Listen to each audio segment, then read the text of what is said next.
Swayam Prabha. Digital India. Educated India.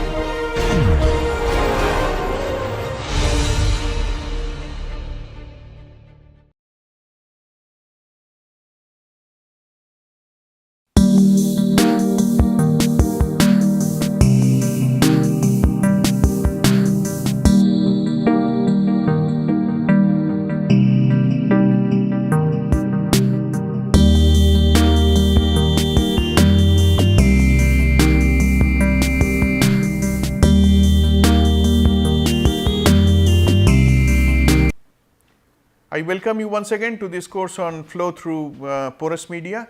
We were discussing about we are on the introduction section, we are discussing about various key features or key characteristics of flow through porous media and what are the areas where you need to look into if we try to theorize flow through porous media. So, now what I am going to discuss about is the applications that we have here in mind.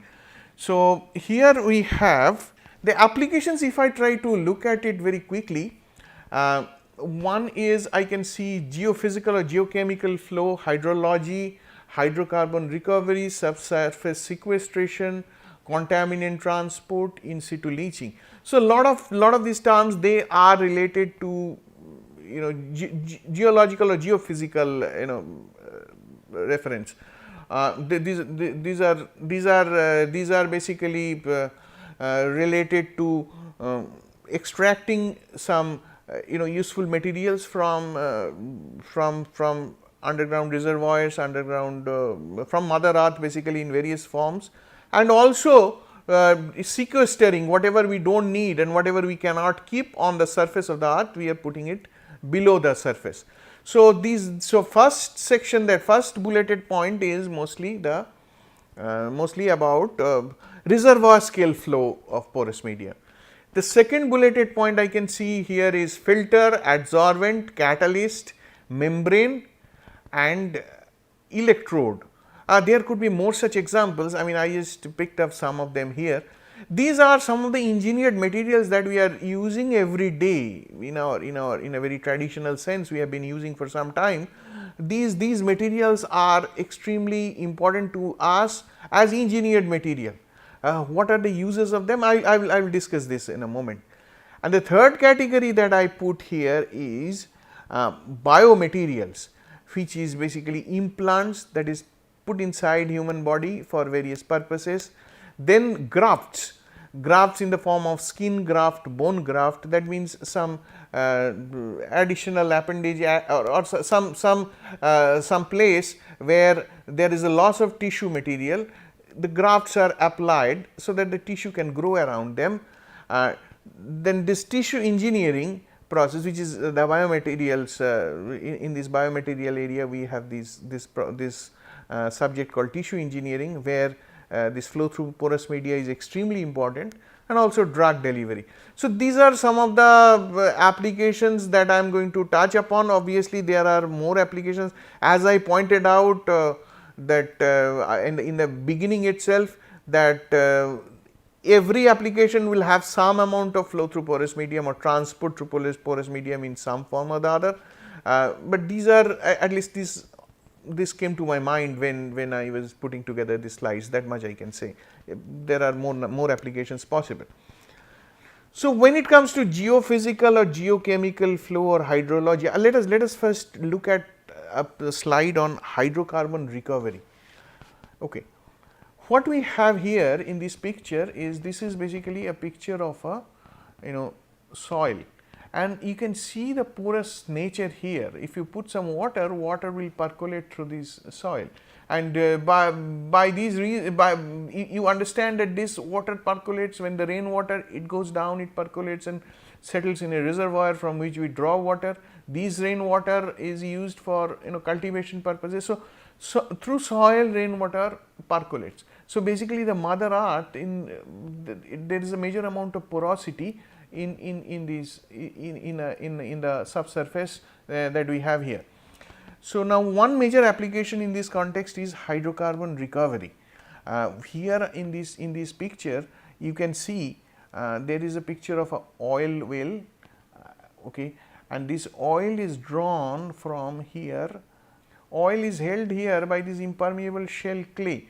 So, underground there is a porous reservoir rock, and oil is sitting there, and when somebody goes there and digs a well, so the oil comes out of its own pressure. So then this, after collecting some amount of oil, generally what they do is they inject some more wells and start injecting water through these wells to maintain the pressure. So as the water is injected, this water travels, water pushes the oil from these reservoir, so that more oil can come out. Okay. So this is these are so there are now it is not just simple water. Lot of times, to improve the movement of oil, there are a lot of chemicals put into water.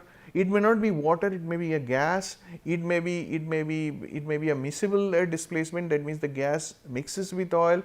It may be immiscible, that means gas does not mix with oil. It may be near miscible, it partially mixes with oil. So there are whole bunch of methods, or whole bunch of fluids that one can inject with water. One can inject surfactant, so that it can flush the oil better. One can inject polymer, so that the water becomes thickened, and that can push the oil better from this reservoir. So there are whole lot of chemicals tested, or chemicals tried for pushing this oil out from the reservoir. So there is a huge amount of flow through porous medium involved in as far as the petroleum recovery or natural gas recovery is concerned. So this is one thing. So there is lot of flow through porous medium involved. Lot of not just a single phase, there are two phase flow involved. For example, oil and water, you all know that they do not mix with each other. So they will remain separated, and now you are pushing one against the other. So how would it behave? Okay. So basically, this porous medium contains partly oil, part of it is water, part of it is gas, and now when you inject water, this water mixes with the water that is present already. So there could be different scenarios coming up, and flow through porous medium is extremely critical in understanding those various oil recovery mechanisms. So this is one area where very much the flow through porous media is important. Further, you have if I go back to my earlier slide, so we have this hydrocarbon recovery. We have this hydrocarbon recovery, for which this flow through porous media is extremely important. Then we have this hydrology, flow of water, where it is extremely important how the water flows, and water because you depend on this water for agriculture purposes, for several other reasons. So how the water flows through these porous medium is extremely important. Also, we have these subsurface sequestration. What is subsurface sequestration? Some unwanted chemicals you want to put inside these rocks. It has to be secluded. It should not. Then you can find out such kind of cavity in Mother Earth, where it is otherwise secluded. It will not have contamination arising from this subsurface sequestration. One important thing that is being considered for subsurface sequestration is carbon dioxide sequestration. Lot of researchers, they have worked on saline aquifers, where carbon dioxide can be injected. Saline aquifers or mature oil fields, where carbon dioxide can be injected, and this carbon dioxide will remain and will get trapped over time. So with that idea, the subsurface sequestration has been practiced in many places in the world. Now, other area which we have here is contaminant transport. That is something which is important in the context. Suppose one has a repository of some some materials which is not good for health. So, one needs to know that if at all there is any breakage in that repository underground repository I am referring, if there is any breakage in that repository, how fast that contaminant will transport through the rock, through the porous rock, so that how far it will travel, or generally this if it is a material which has which where the extent of its the malignant nature of this material, it decays with time. So, how far it will travel and with to what level of malignancy. So, that kind of design, that kind of studies can be undertaken with these contaminant transport models, which essentially depends on flow through porous medium. And then there is this other area which is in situ leaching. This is used for minerals. Instead of open cast mine, instead of putting out the rock and then from that extracting the minerals, one can inject something called a lixiviant into a porous formation, and this lixiviant is some kind of chemicals with let us say some aqueous some water based water with some chemicals added. These lixiviants, as it travels through the pore space of this formation, it picks up, it leaches out those minerals and they will be collected through another well. So, there you can at the outlet what you get is those minerals that are leached out, and now you need to extract these minerals out of the lixiviant and the lixiviant will be fed back again. So, this process is known as in situ leaching, and in situ leaching is applied to many important precious minerals that we rely on every day. So, these are mostly with the subsurface flow. I mean all these applications that I mentioned here are related to subsurface flow. The next application that I have in mind here is, okay, this is also another example of the subsurface flow. There could be a spillage, and how fast this spillage will travel. So, one can calculate them using these theories of flow through porous medium. So, this kind of contamination and spillage, how far they travel, because this is important, because from some place maybe the water is drawn for many other purposes. So, these calculations are extremely important.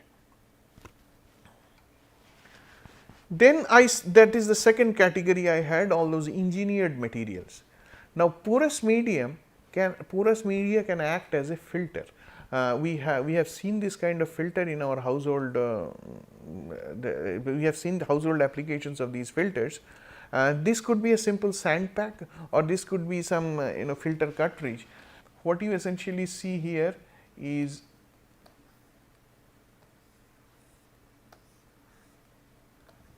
it is packed with these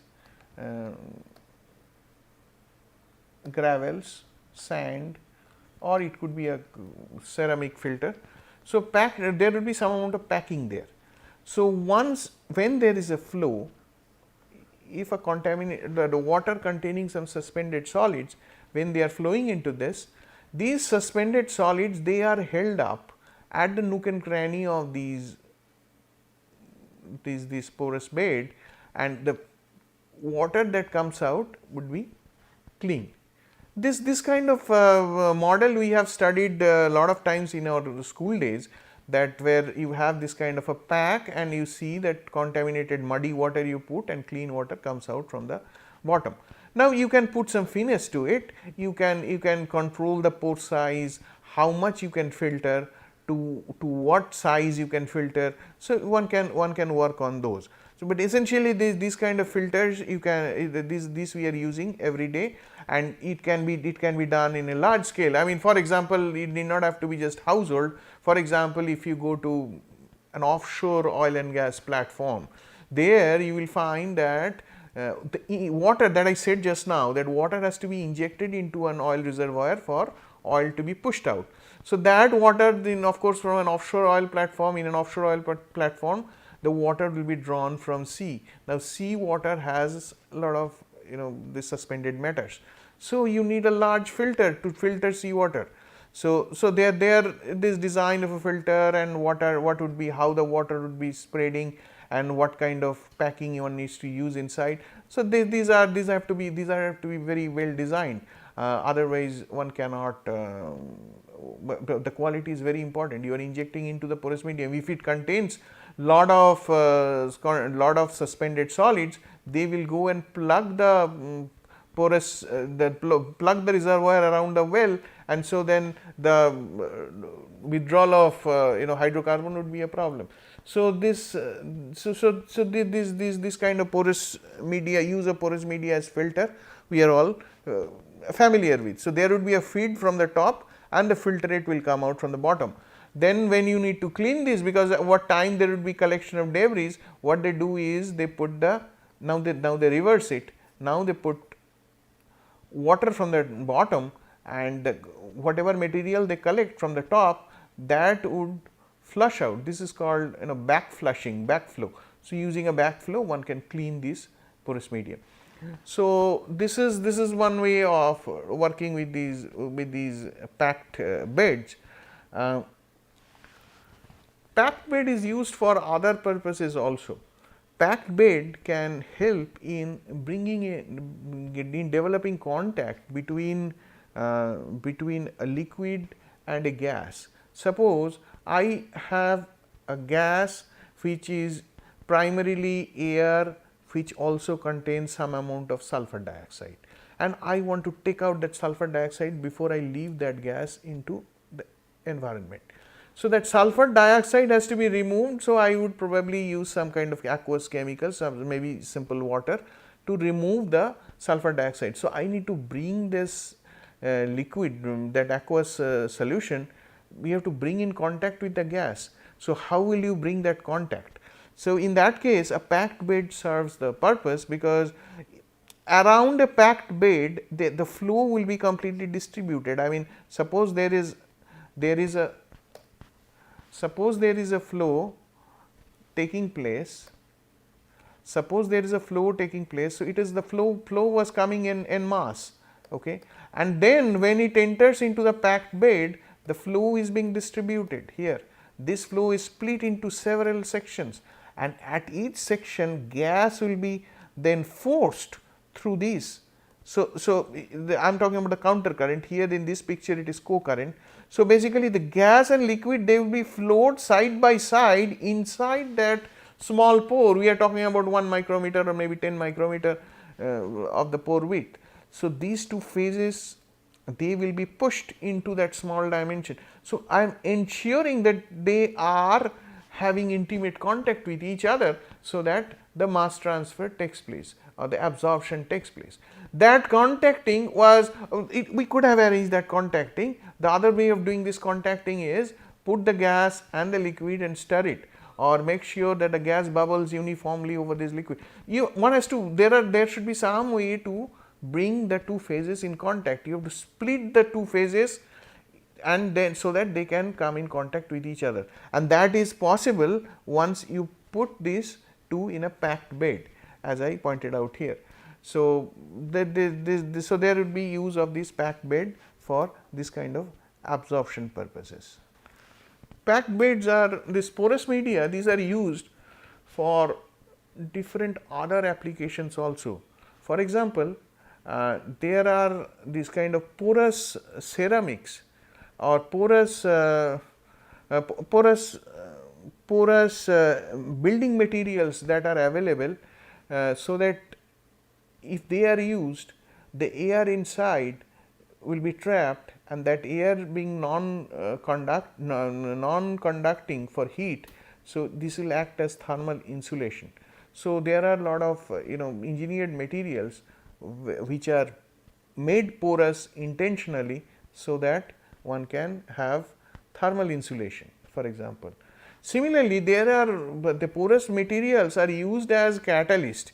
Generally catalysts are put in a packed bed, or there are other ways the catalysts are used. There are many other ways. It's probably not a right statement that not generally it's in a packed bed. One way is to put it in a packed bed.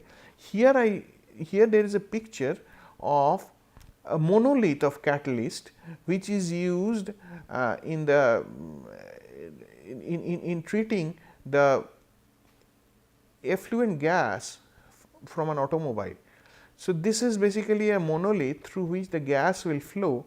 The purpose of having a monolith is that the catalyst, you need a substrate, you need a surface. The way the catalyst works is that you need a surface where the catalyst will be present, and the molecules, they will come, hit there, and in presence of catalyst the products form.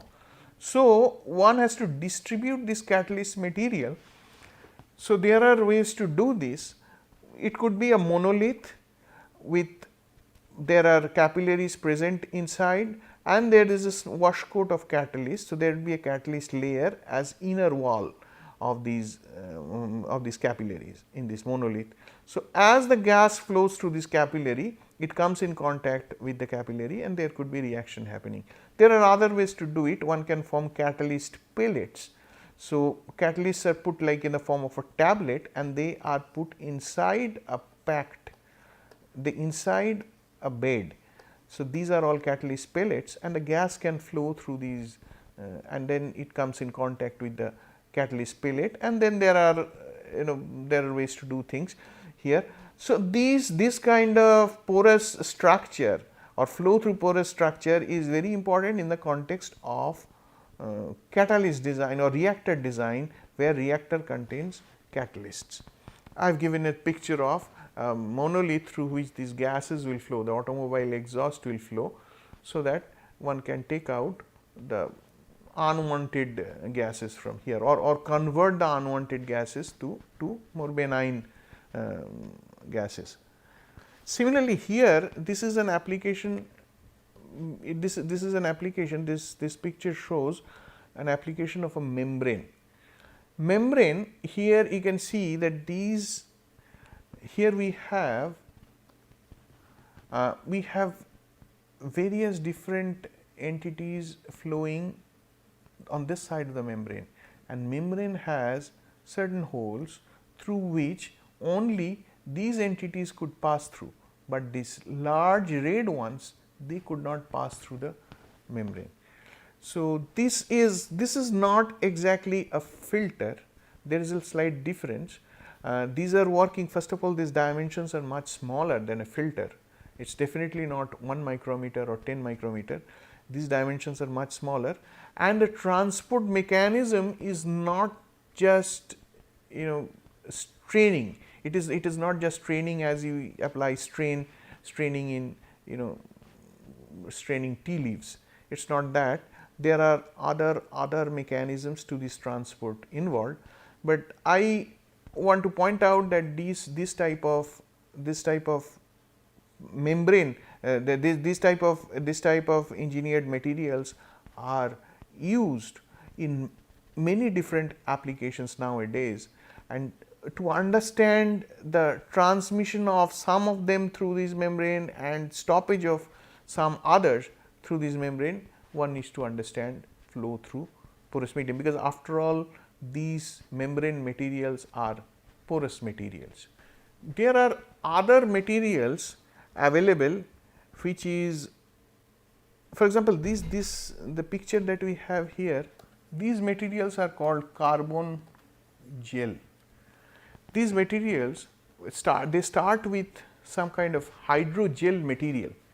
Hydrogel, which is, let us say we have a polymer precursor, we have water, let us say 95%, and we have some polymer plus cross linker. This constitutes about 5%. We have a mixture like this, and this together they form a gel, which is basically a cobweb type structure, cross linked network, with water trapped inside. So, water is trapped inside in this cobweb type gel network. Now, by some means, if you can remove this water, so you are left with this cobweb structure. And then this cobweb structure, if one carbonizes, that means if it hits to a temperature of, let us say, 800 degrees centigrade in absence of oxygen, so one can get into something called a carbon gel. So, this is a picture of a carbon gel. These materials have many different applications because they have some unique properties. They are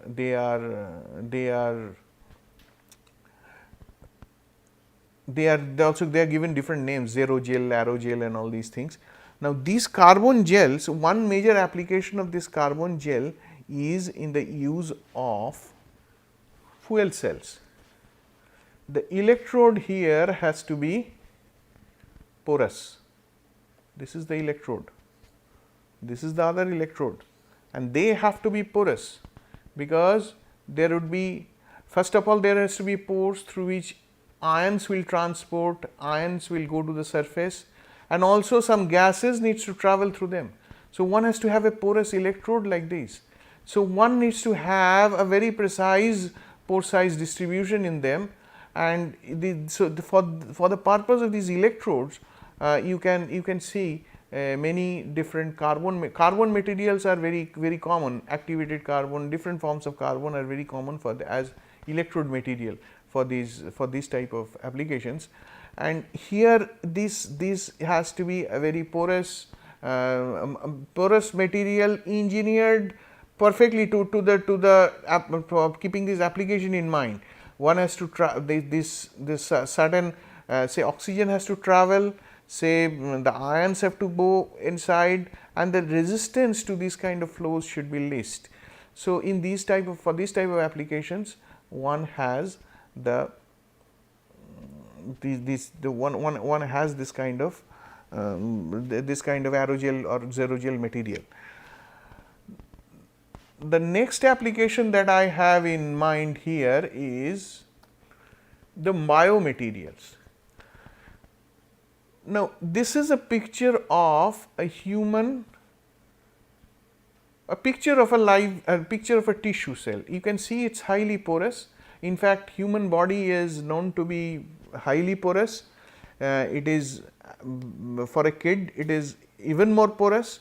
For a normal adult person, it is 70% is comprising of water basically in that pore space, and with age this content of water goes slightly down. So, now there are fibers, there are some, it's like, as I said, the cobweb type of structure where a lot of water is trapped. So, it is I can think of that type of a structure here inside human tissue.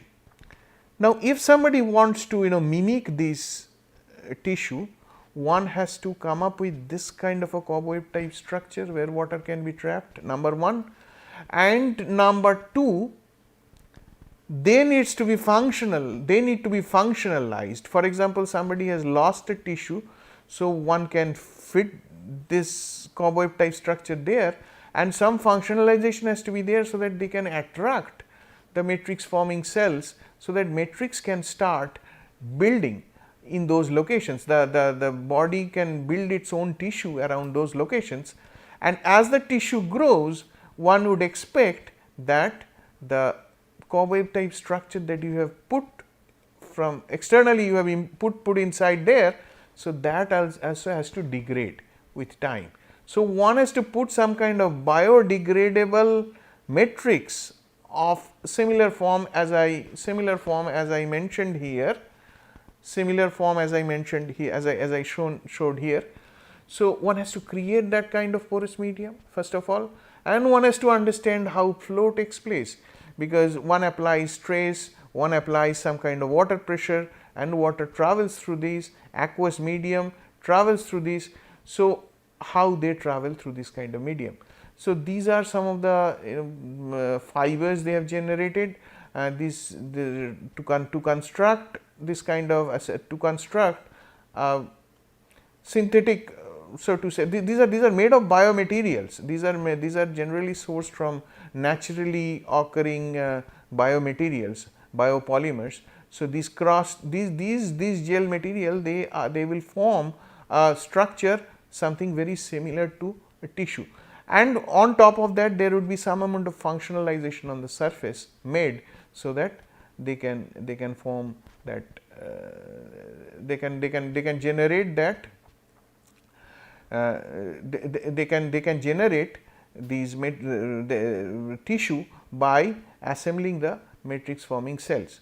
So this is one area where there is tremendous amount of flow through porous media equations used here, because one thing you must note here when it comes to flow studies in these contexts, here the flow would be of nutrients, the growth factors, they need to flow through this system. There will be diffusion, it's more of a convective diffusive type transport of these nutrients, growth factors, oxygen. So those have to travel through this system, and also the cells should be able to move freely within this structure. So it is a flow through porous media coupled with some other aspects as well one needs to consider. So this so as you can see in this introduction section, we have talked about many different applications, and there this flow through porous medium or these equations for flow through porous medium, that is the critical element, but they have to be used with in a coupled form with some other. For example, when it comes to a catalyst, packed bed reactors, then the reaction term will come in. When it comes to, there could be some diffusion term coming in if there is a combined form of diffusion as well as viscous flow occurring together.